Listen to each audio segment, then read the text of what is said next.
afternoon. Manila Bay Dolomite Beach po tayo. Siyempre Dolomite Beach pa din po.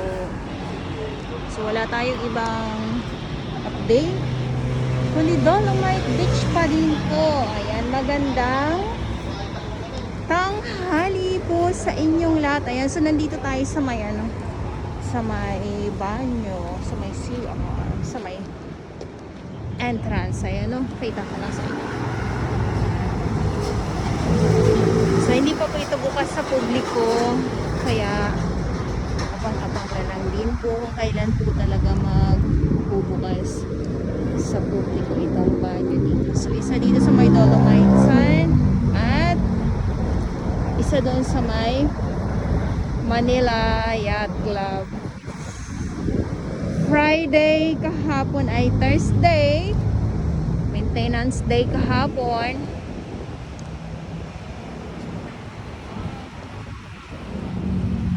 Bigla naman nagpakita si Haring Araw. Ayan yung ating mga security guard at ang ating mga kapulisan. Magandang tanghali po sa inyong lahat. Silip muna tayo dito. Dahil nga po ay kahapon Thursday, so ibig sabihin pag Thursday ay napasadahan na naman po itong Dolomite sa ng makinarya. Si Haring Araw. Ayan. So maraming salamat sa ating mga Manila Bay Warriors na walang sawang maglinis, umulan, uminit, bumagyo. Nandito po yan sila araw-araw at yung ating mga security guard na nagbabantay nga po dito at ang ating mga kapulisan. So silip muna tayo sa ating dalampasigan tuwing gabi. Talaga namang umuulan. So bakit pag gabi lang ngayon umuulan? Pag ganitong tirik na tirik init. Siyempre balot na naman ako. Alam niya naman po yan.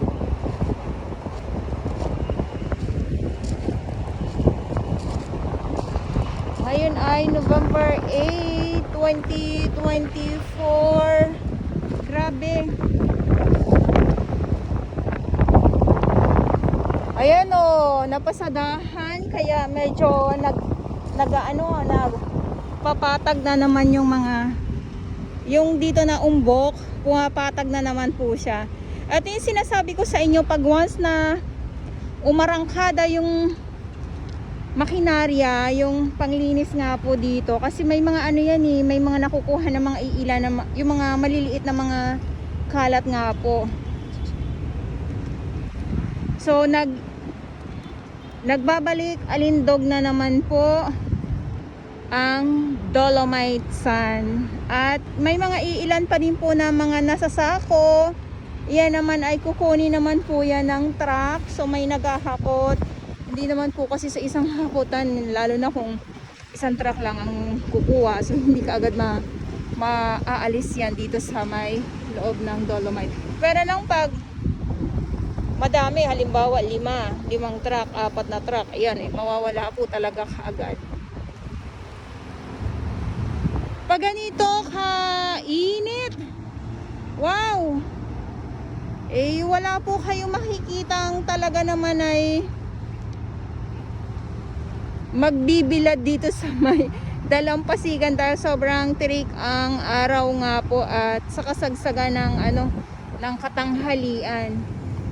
Happy lunch time sa aking mga viewers, lalong-lalo na dito sa Pilipinas. Magandang gabi sa aking mga viewers sa ibang bansa. Ayan.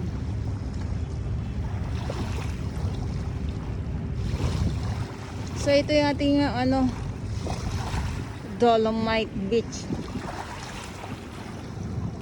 May mga ilan ng mga kalat at dito sa laot, diyan sa may Pasay area naman po ay ayan namamayagpag yung mga barge or mga nagbubuhos ng buhangin. So araw-araw naman po yan. Talaga namang walang tigil yan sa pagbubuhos ng buhangin diyan, kaya sobrang lawak na din talaga ng pagtambak ng buhangin at kitang-kita na din po talaga. Ay, kinakain ng mga isda. Ay, ang dami. Akala ko kung ano lang, mga isda pala yan. Ito na naman tayo sa mga kaisdaan. So,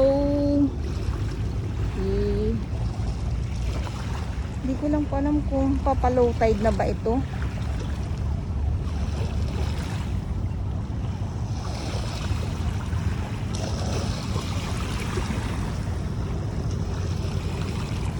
Yung kulay brown, yung tubig dagat. Gawa na, alam nyo po yung mga water lily na din po pag yung tumagal na sa ilalim. Ayan, may mga tira-tira po na mga iilan. So yun. At yung mga nakarang araw ay nakukuha na natin yung mga katahungan na mga maliliit. O di ba? Nakakatuwa, mga tahong na mga maliliit naglilipa na.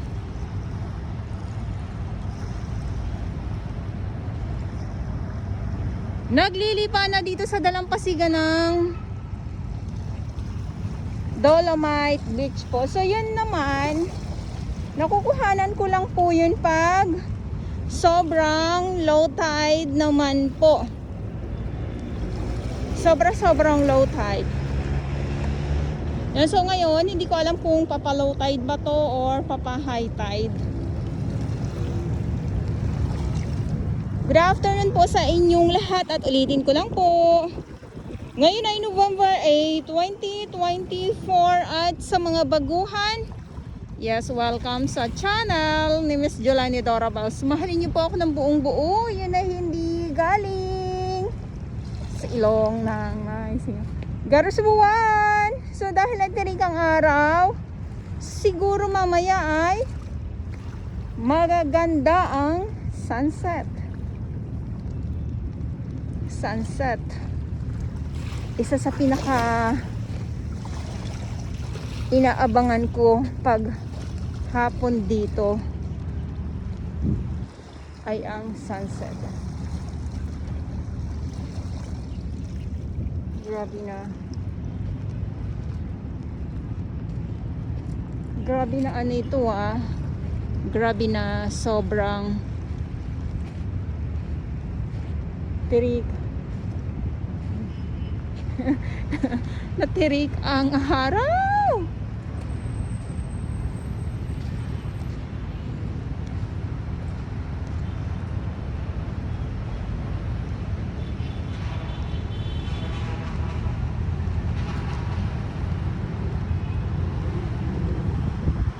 Okay. O ayan o. So may mga iilan ng mga kalat na lang po dito. Kasi nga po ay sunod-sunod na ulan na naman. Tapos yung hangin. Siyempre pag yung mga ganyan na ulan, tapos malakas na hangin, ay nako, saan pa ba pupunta yung mga kalat? Kundi dito sa dalampasigan ng Manila Bay.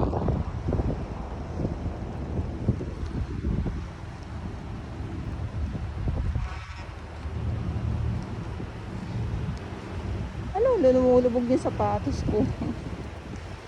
Ayan, so dahil nga ay nakakalaykay ito pag tuwing Huwebes, kitang-kita nyo naman po yung bakas oh.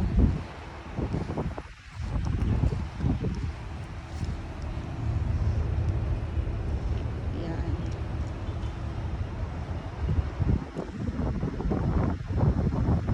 Ganda, diba?